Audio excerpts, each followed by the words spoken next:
What's up, Internet? This is Rambling Josh, and you're watching another episode of Let's Play Pokemon Red. Last time, I beat the crap out of all the trainers aboard the SSN here, and since then, I have returned to the Pokemon Center to heal up my dudes.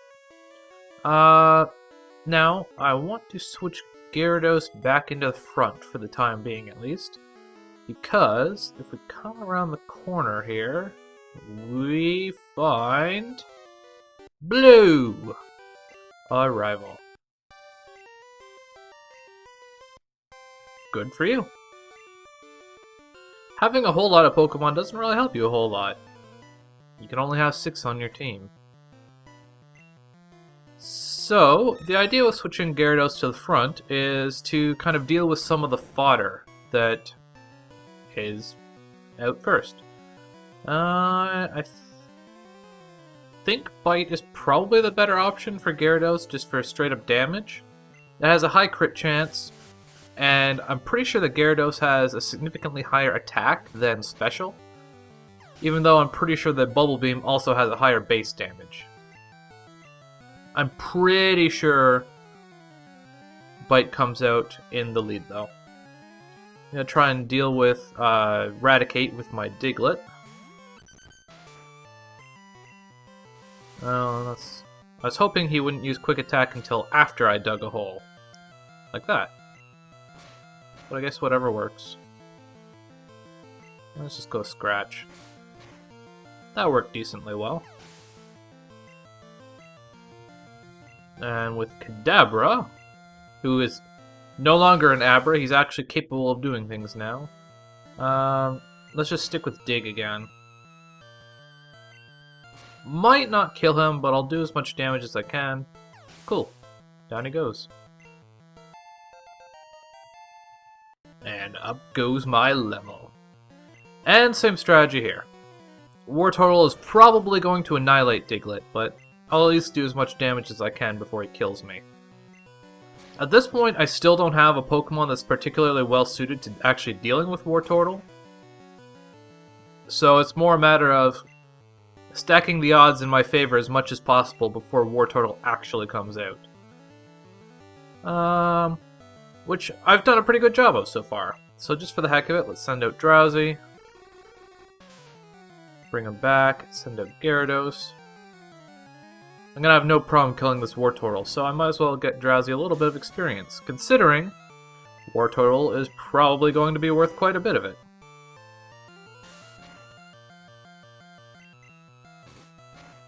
And I guess Gyarados annihilates Wartortle pretty well after all.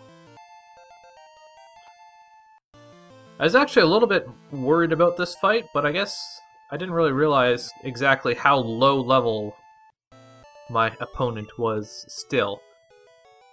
But it's always better to be safe than sorry. So we take him out handily. Smell ya! Whatever that's supposed to mean. Okay, if we come in here. Org, I heal. I heal? I feel hideous!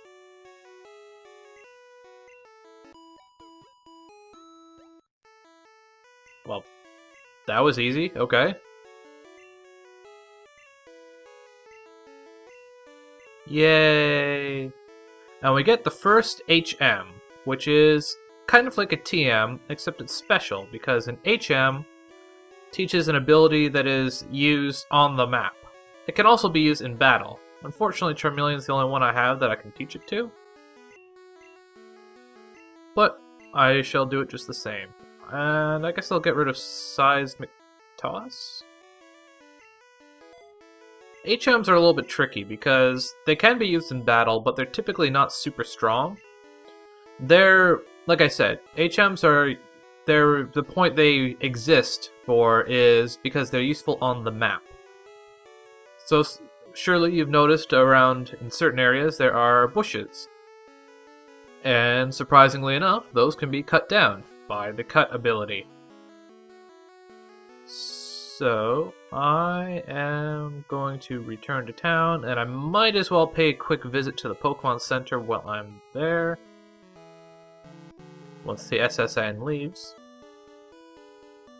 Goodbye, SSN. I shall miss you. You gave me much experience. Are you gone yet? There you go. Alright, and we're all healed up. Now that we have the cut HM, we have a couple of options available to us. The first and most pertinent one, though, is to use cut on this bush. Chop that down, and we now have access to the Vermilion City Gym. Vermilion City hosts, well, the gym at least, hosts electric-type trainers. Now, I have two main goals for this gym. The first is to get Diglett some good experience.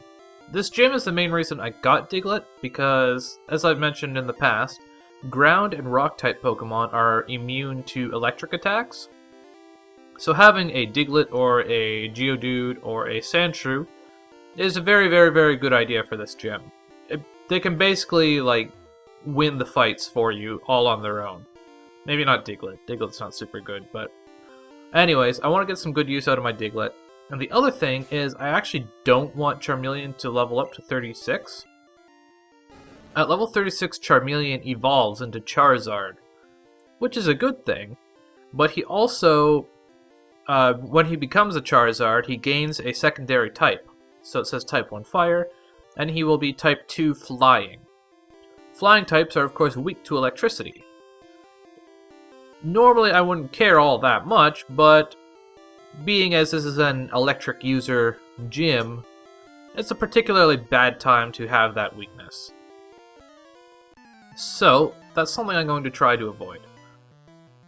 But in the end of the day, Gyarados is extremely weak to electricity, so that's not something I want to do. Drowsy is kinda useless, so... Unless I want to go back and forth to the Pokemon Center like every single fight, I may well end up having to use Charmeleon. But we'll see how it goes. So far, it could be better, but it could be worse. 2 kills, only 1 hit taken. I was expecting Diglett to level up there. Oh well. Because Diglett is so weak, I don't want to bother trying to get Drowsy any experience at this point. Just give it all to Diglett. It's for the best anyways.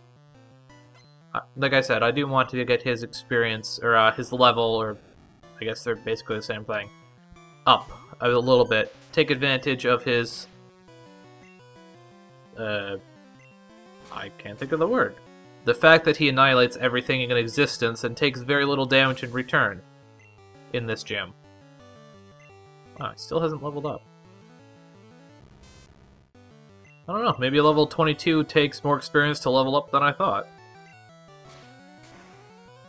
I thought that was a very low level, but I guess compared to Charmeleon, everything's kind of low. Oh, there we go.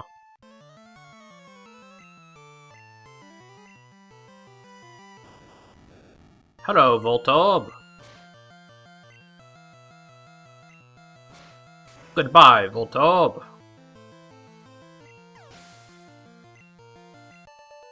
Alrighty then. On to the next sucker. There's also a good reason why I'm taking out all these trainers before doing anything else. This gym is actually extremely annoying, but I will unveil the reasoning why in just a moment. Pikachu! I like it when they don't use quick attack. And down he goes. Yay! Indeed I am. And now that all the trainers in here are done, I'm going to take a quick jump back to the Pokemon Center and see you in just a moment. And that is taken care of. Like I said, never hurts to be a little careful. This is a gym leader that's coming up next after all. Now then, to actually get to him, obviously this door is barred. And the way to get through that is that in these trash cans, randomly, one of them, well, two of them will have a switch inside of it. You have to find both of the switches, but there's a catch. You have to find them both, like, one immediately after the other. So, if you find one, and then the next trash can isn't immediately the next switch, then they...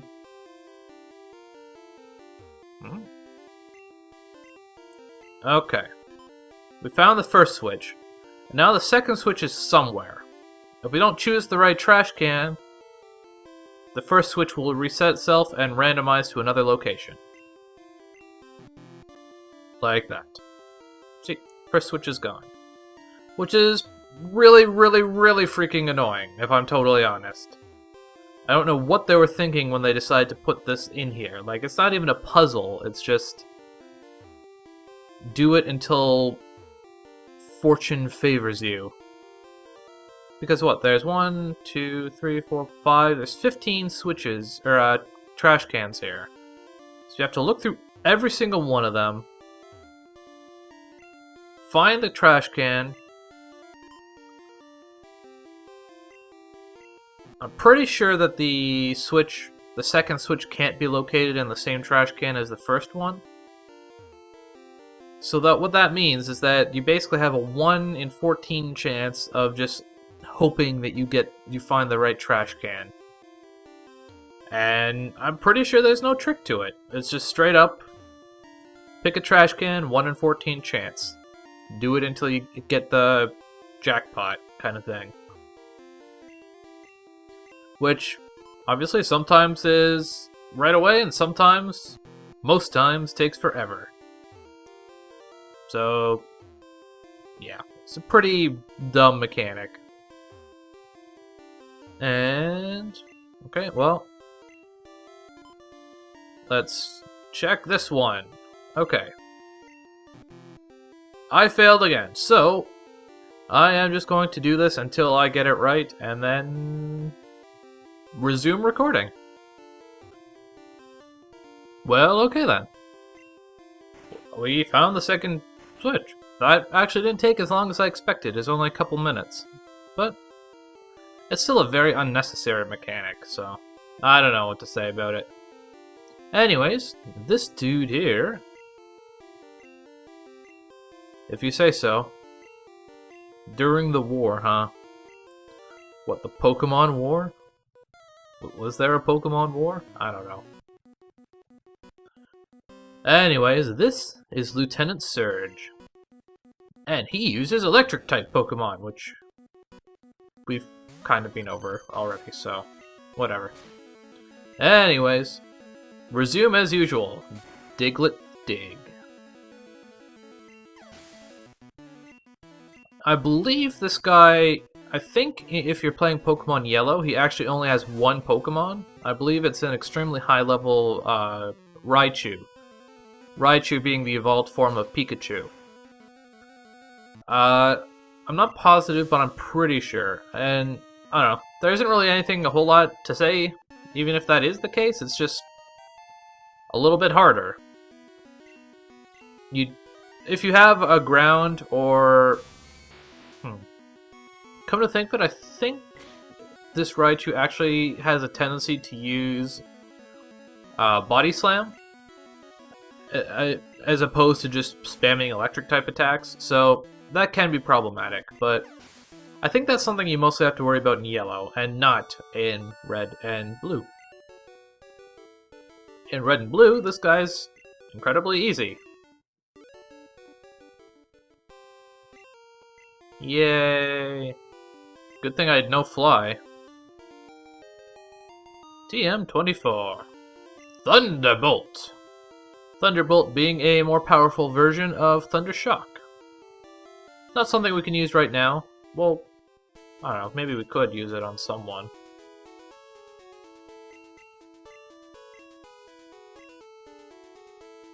Huh, I can teach Thunderbolt to Gyarados. That's kind of weird, considering he's extremely weak against thunder attacks. Also, bushes do not stay cut down. You have to recut them down every so often. Anyways, now that Serge is dealt with, our next destination, if we look at our map real quick, we are here in Vermilion City. And we want to go back to Cerulean City, because as we see, the map comes down here. And then it goes up this way to Route 9 to the east of Cerulean City, over to Rock Tunnel. That is our next destination. But we have a couple things to do before that. The first is... well, we might as well save, because that's just a good idea to do before heading into the Diglette Tunnel.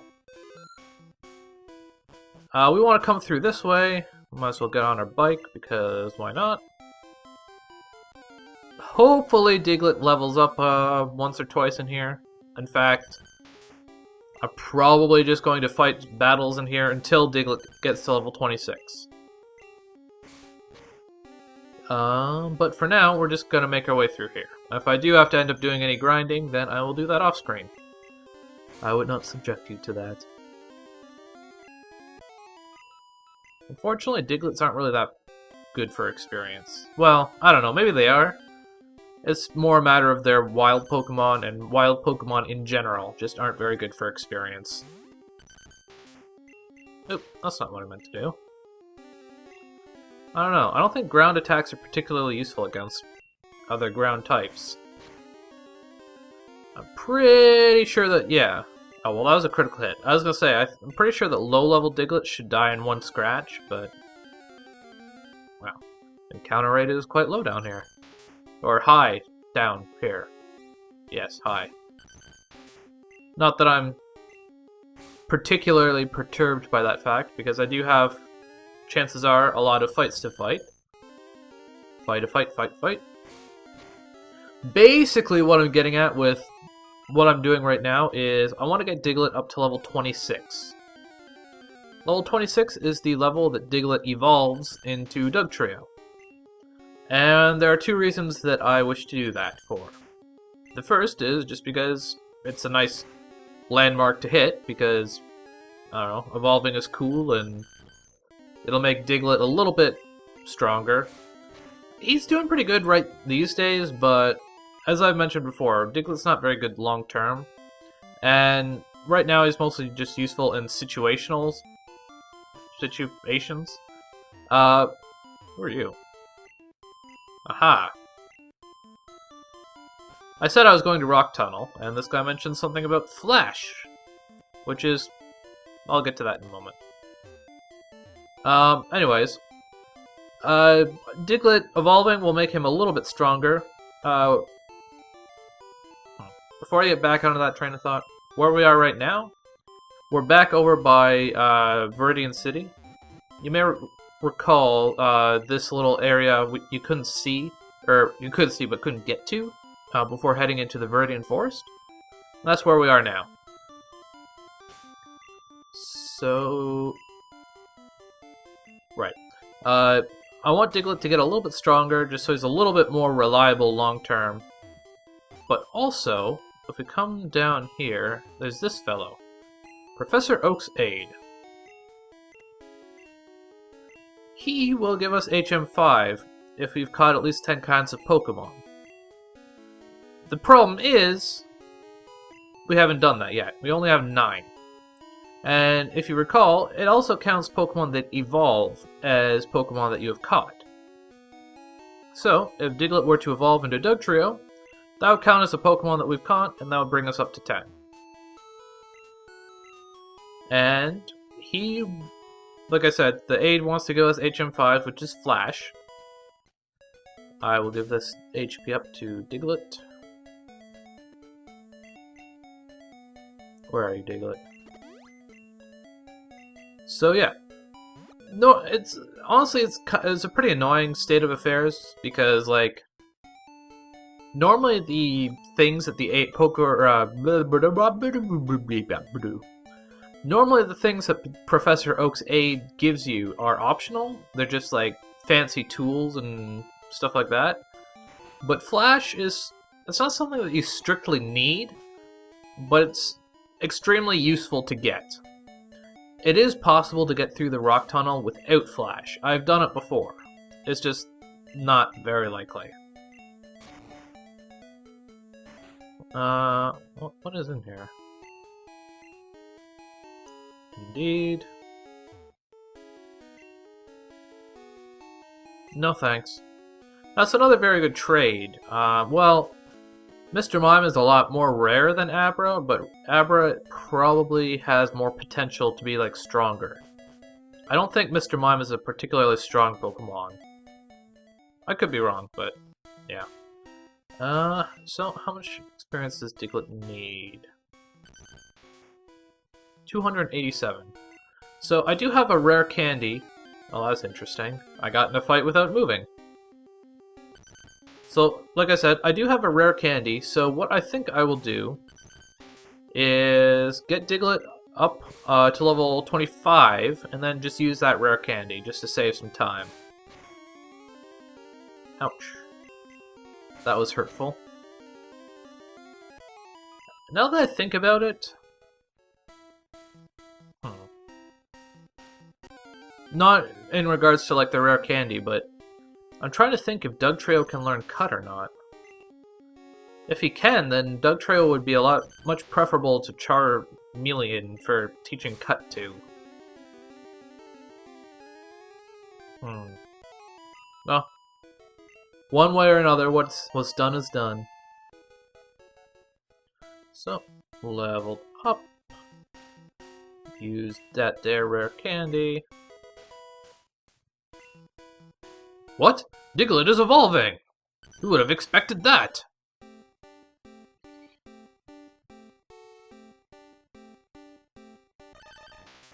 And it didn't so much evolve as call a couple of friends and get really mad. Now that I'm here, let's take a quick look. HM1. Okay, Dugtrio actually can't learn Cut. Not particularly surprising. Oh, well. We gotta get in another fight, are we? In that case, let's just kill him with our new friend, Dugtrio here. Well, he actually got a good amount of HP from that. So, Dugtrio should be pretty good for us for a while now. But anyways, now that he has evolved, we can come back down here and grab ourselves an HM5 once we cut down this bush again.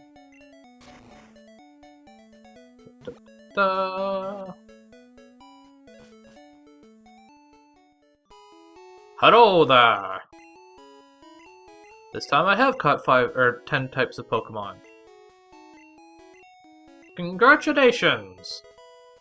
So, yeah. Now, if we go and find HM5, we can teach it to Drowsy. Yes, I would like to do such, and I shall unlearn Disable. Yay! Okay, now that that is all done, I am going to make my way back to Cerulean City. There are two ways to do this. You can just use Cut to get your way back into kind of the main path here, over to the west. Namely, over here. You can cut this down and go back up through the Viridian Forest and go through Pewter City and Mount Moon to get to Cerulean City. Or you can just come back this way and go through the Diglett Cave. And then take the underground tunnel back up to Cerulean City. Which is what I'm going to do. But it's pretty long, and there are fights in this tunnel. So I'm just going to do that off screen and get you back there in just a moment. Alright, so we're back here in the Cerulean City area. We're not quite there yet, but I figured I'd show off some of the new landscape available to us. To get actually back into the city, we can simply use Cut right here. Which we might as well do. Now, while I was off screen, I switched Drowsy back to the front of my party. now that we're done with leveling up Diglett for the time being, we're gonna try and get Drowsy into a state where he's actually useful to us. Offhand, I'm not 100% sure what level that's at, but it doesn't really matter too much. While I'm here, I want to deposit some of my excess items. You can only carry, I believe, 20 items? No, I don't want to store the bicycle. That's like the one thing I don't want to store. Don't need the old rod. Might as well hold on to Pokeballs for now. Deposit HM1. I'll probably just sell... Well, it's deposit. I'm too lazy to sell. A lot of this stuff you could sell. Maybe not a lot of it. Stuff like the SSN ticket you can't sell, but... Ultimately, like, I just don't really care all that much about money. It's not that useful in this game, and you get a ton of it. And before I leave... No, I don't want to withdraw the freaking Moonstone. I want to withdraw my bicycle. Anyways, I think I mentioned, or was trying to mention at least, the fact that you can only carry something like 20 items, I believe it is, at one time. So, there's a lot of useless items that don't need to sit around in your inventory, so it's a good idea to periodically deposit them, just to free up some extra space.